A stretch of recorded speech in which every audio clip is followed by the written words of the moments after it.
সম্মানিত বন্ধুগণ, আমরা জানি যে দুনিয়া হচ্ছে আমাদের পরীক্ষার কেন্দ্র, দুনিয়া হচ্ছে আমাদের পরীক্ষার ঘর। এই পরীক্ষায় কেউ সফল হয় আর এই পরীক্ষায় কেউ সফল হয় না। এই দুই শ্রেণীর মানুষের জীবনের মধ্যে অনেক ঘটনা ইতিহাসের মধ্যে লিপিবদ্ধ রয়ে গেছে। সেই ঘটনাস্বরূপ একটি ঘটনা আপনাদের সামনে তুলে ধরার চেষ্টা করব। সম্মানিত বন্ধুগণ, পূর্বের যুগে এক বাদশা ছিল। সে মনে মনে ভাবলো যে আমি একটি সুন্দর বিল্ডিং, রাজপ্রাসাদ তৈরি করব। সে তার দামি দামি মিস্ত্রি, বিদেশ থেকে মিস্ত্রিদেরকে নিয়ে বলেছিল যে আমি একটা প্রাসাদ তৈরি করতে চাই, যে প্রাসাদের মধ্যে কোনো খুঁত থাকবে না, কোনো ভুল থাকবে না। তোমরা তৈরি করো, দামি দামি ইট পাথর বালি দিয়ে, দামি দামি টাইলস দিয়ে তোমরা তৈরি করো। অবশেষে যখন সেই প্রাসাদ তৈরি হয়ে গেল, তখন সেই বাদশা কী করলো, সেই প্রাসাদকে উদ্বোধন করার জন্য নামি দামি সম্মানীয় ব্যক্তিদেরকে আমন্ত্রণ করলো। আমন্ত্রিত মেহমান যখন চলে আসলো, তারা প্রাসাদের চতুর্দিকে ঘুরে দেখতে লাগলো যে প্রাসাদটা কেমন হয়েছে। তারা ঘুরে ঘুরে দেখতে লাগলো এই প্রাসাদের মধ্যে কোনো ভুল নাই, কোনো খোদ নাই। এদিকে তাদের জন্য সুন্দর সুন্দর খাওয়ার ব্যবস্থা করা হয়েছিল।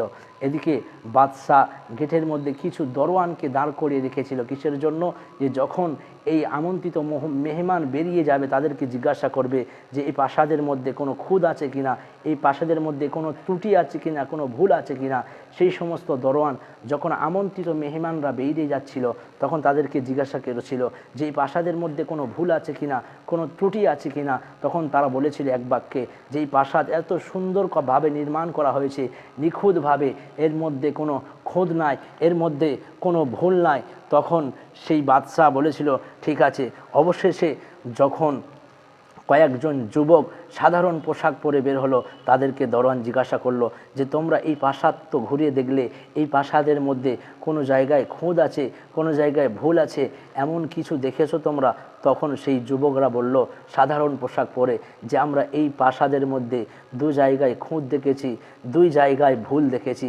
তখন সেই দরওয়ানরা বাদশাকে সঙ্গে সঙ্গে খবর দিল যে বাদশা মশাই, যে সমস্ত আমন্ত্রিত মেহমানরা তারা বলেছে যে প্রাসাদের মধ্যে কোনো ভুল নাই। কিছু যুবক সাধারণ পোশাক পরে তারা বলছে যে প্রাসাদের মধ্যে দুটি জায়গায় তারা খুঁত দেখেছে, ভুল দেখেছে। সঙ্গে সঙ্গে সেই বাদশা বলল তাদেরকে আমার সামনে হাজির করো। সঙ্গে সঙ্গে সেই দরওয়ান তাদেরকে হাজির করলো বাদশার সামনে।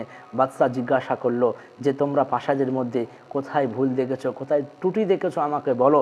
তখন সেই সাধারণ যুবকরা তখন বলল, সেই যুবক ছেলেরা বলল যে প্রাসাদের মধ্যে আমরা দুটি জায়গায় ভুল দেখেছি। একটা হচ্ছে এই প্রাসাদ একদিন শেষ হয়ে যাবে, এই প্রাসাদ একদিন ধ্বংস হয়ে যাবে, এবং এই প্রাসাদের মানুষ একদিন মৃত্যুবরণ করবে, সে একদিন শেষ হয়ে যাবে। তখন বাদশা খুবই চিন্তায় পড়ে গেল যে প্রাসাদ আমি নিখুঁতভাবে সৃষ্টি করেছি, তার মধ্যে খুঁত। তখন সেই বাদশা অনেকটা স্তব্ধ হয়ে গেল, অনেকটা অনুতপ্ত হয়ে চিন্তা করতে লাগলো যে এটা তো ঠিক কথা। তখন সেই বাদশা সেই যুবকদেরকে জিজ্ঞাসা করলো যে তোমরা এমন কোনো জায়গা জানো, এমন কোনো জিনিস জানো যেটা কখনো শেষ হবে না, কখনো ধ্বংস হবে না, এবং যেখানে কোনো দিন মৃত্যু হবে না? তখন সেই যুবকরা বলল আমাদের জানা মতে আছে দুটি জায়গা। সেটা হচ্ছে জান্নাত হচ্ছে এমন একটি জিনিস যেটা কখনো শেষ হবে না, আর জান্নাত হচ্ছে এমন একটি জায়গা যেখানে মানুষের কখনো মৃত্যু আসবে না। সম্মানিত বন্ধুগণ, অবশ্যই অবশ্যই জান্নাত এমন একটি জায়গা, সেটা কোনো দিনের জন্য ধ্বংস হবে না, শেষ হবে না। জান্নাত এমন একটি জায়গা যেখানে মানুষ মৃত্যুবরণ করবে না।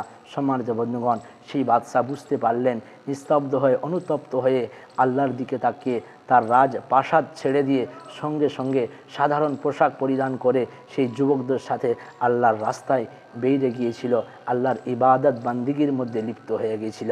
এ থেকে আমরা কি শিক্ষা পাই? যে দুনিয়া হচ্ছে আমাদের পরীক্ষার কেন্দ্র, দুনিয়াতে আমাদের পরীক্ষা নেবে।